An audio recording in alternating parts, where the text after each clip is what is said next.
Muy buenos días, apreciados amigos y hermanos que siempre tienen la oportunidad de escuchar estos temas que grabamos cada día.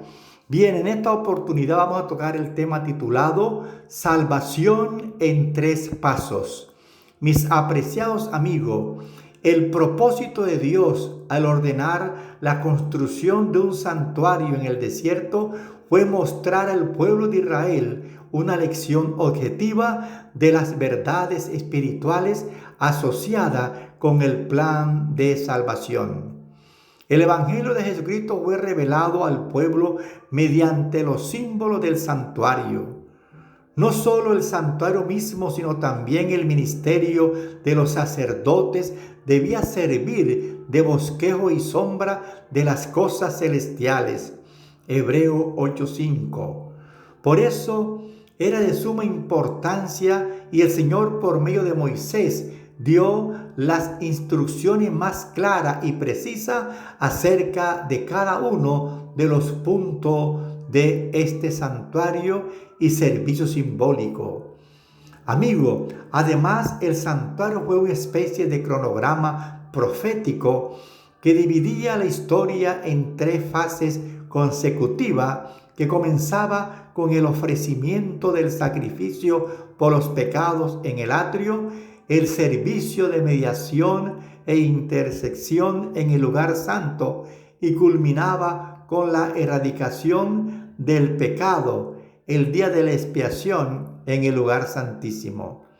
Es muy importante notar que en el santuario terrenal había 3 escenarios diferentes: el atrio, el lugar santo y el lugar santísimo.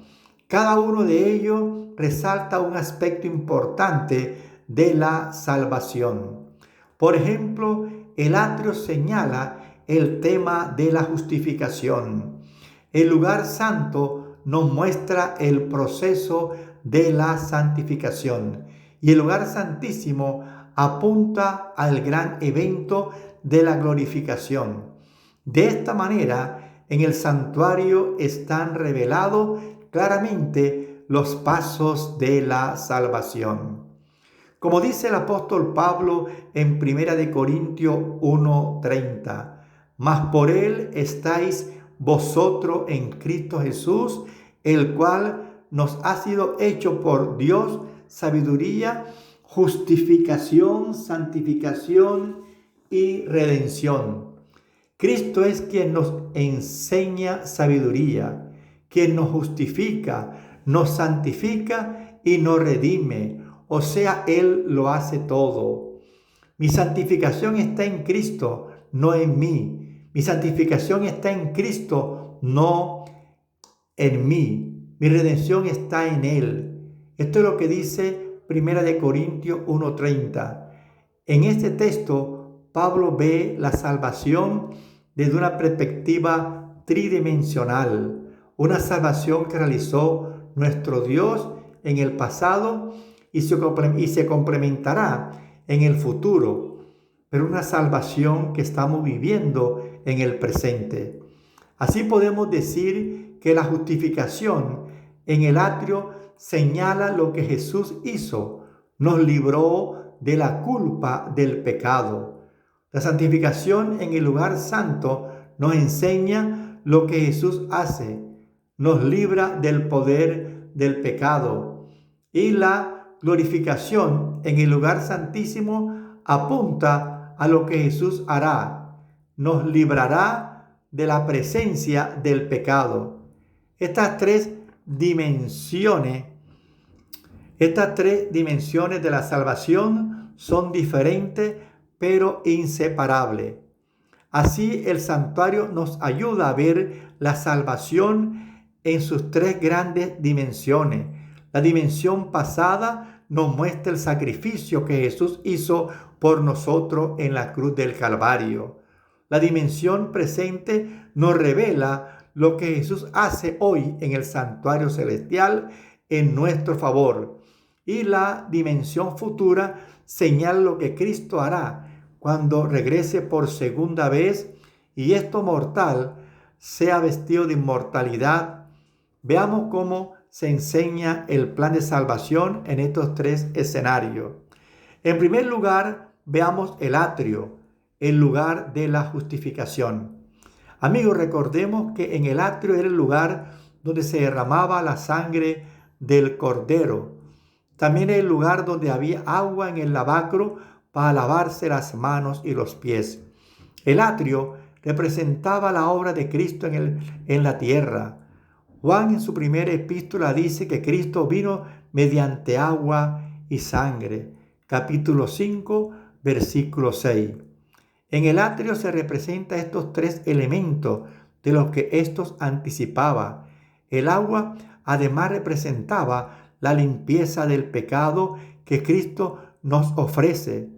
Representa también el inicio del ministerio terrenal de Cristo como Mesías en el río Jordán. La sangre representa la consumación de su ministerio mesiánico en la cruz del Calvario, al derramar su sangre por nosotros. Tanto la fuente de agua como el altar de sacrificio se hallaban en el atrio. El atrio representa la obra del Mesías en la tierra. Es por la sangre del Cordero que Dios perdona al pecador, le remite el castigo que merece y lo trata como si nunca hubiera pecado. Lo recibe en el favor divino y lo justifica por los méritos de la justicia de Cristo. El pecador solo puede ser justificado por la fe en la expiación efectuada por el amado Hijo de Dios, que se convirtió en sacrificio por los pecados del mundo culpable. Nadie puede ser justificado por ninguna obra propia, solo por virtud de los sufrimientos, muerte, resurrección de Cristo puede ser libertado de la culpabilidad del pecado, de la condenación de la ley, del castigo de la transgresión. La fe es la única condición por la cual se puede obtener la justificación. Y la fe incluye no solo la creencia, sino la confianza en el Cordero de Dios.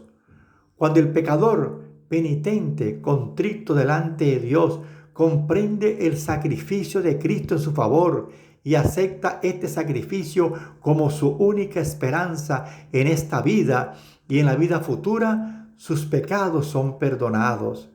Esto es justificación por la fe.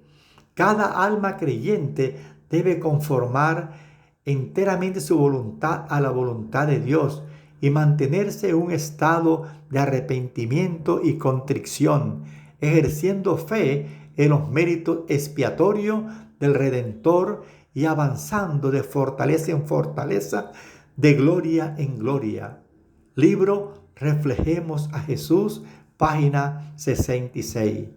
Mis apreciados amigos, como dijo el apóstol Pablo, pues mucho más estando ya justificado en su sangre, por él seremos salvos de la ira. Porque si somos enemigos, fuimos reconciliados con Dios por la muerte de su Hijo, mucho más estando reconciliados, seremos salvos por su vida.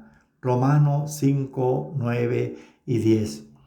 Muchos cristianos se quedan en el atrio, limitan la salvación a la justificación, creen que con la muerte del Cordero todo terminó, desconocen la belleza del lugar santo. Ahora veamos el segundo escenario llamado lugar santo, donde se ilustra el proceso de la santificación. Amigos, después de que el Cordero moría en el atrio, el sacerdote llevaba la sangre del mismo al lugar santo. Tal como Él llevó nuestros pecados, siendo el sacrificio, Él también lleva nuestros pecados, siendo nuestro sacerdote en el lugar santo. Claramente en los utensilios que se encuentran en el lugar santo del santuario está el secreto de la santificación y la victoria sobre el pecado.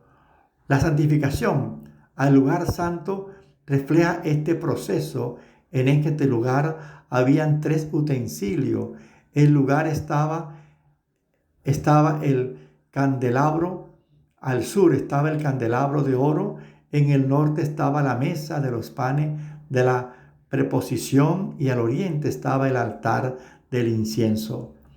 Amigo, la mesa de los panes representa a Cristo. Cristo es el pan del cielo. Juan 6:35.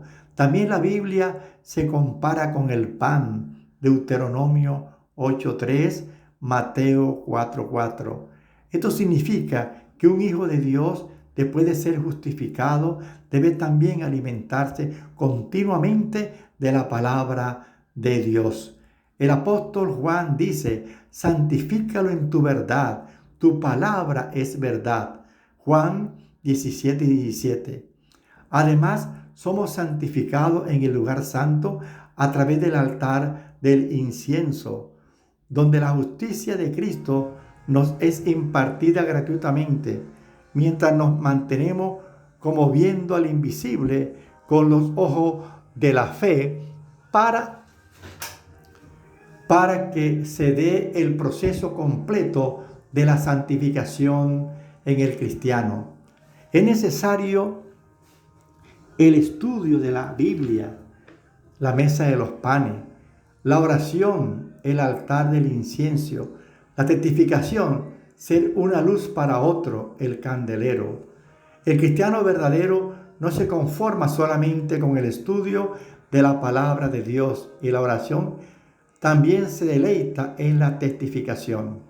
Amigo, y finalmente en el tercer escenario, llamado lugar tan santísimo, se ilustraba el proceso de la glorificación.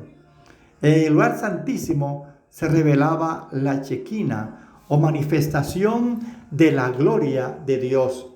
El creyente se siente inundado de la plenitud de la gloria de Dios que se manifestaba en el arca del pacto, en medio de los querubines. Esta maravillosa experiencia muy pronto será una realidad, más pronto de lo que nos imaginamos. Veremos al Señor cara a cara. La trompeta sonará y nuestros cuerpos mortales serán vestidos de gloriosa inmortalidad.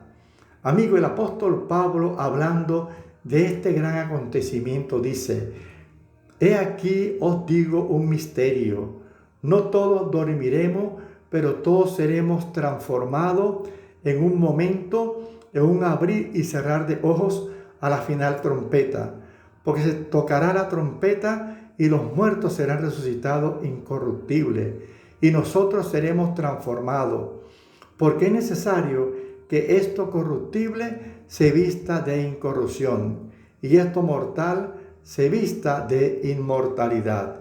Y cuando esto corruptible sea vestido de incorrupción y esto mortal sea vestido de inmortalidad, entonces se cumplirá la palabra que está escrita: sorbida es la muerte en victoria. Primera de Corintios 15, 51 al 54.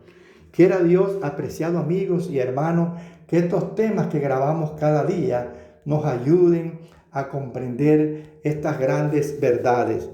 Te invitamos para que los escuche cada día por YouTube Gustavo Pacheco N.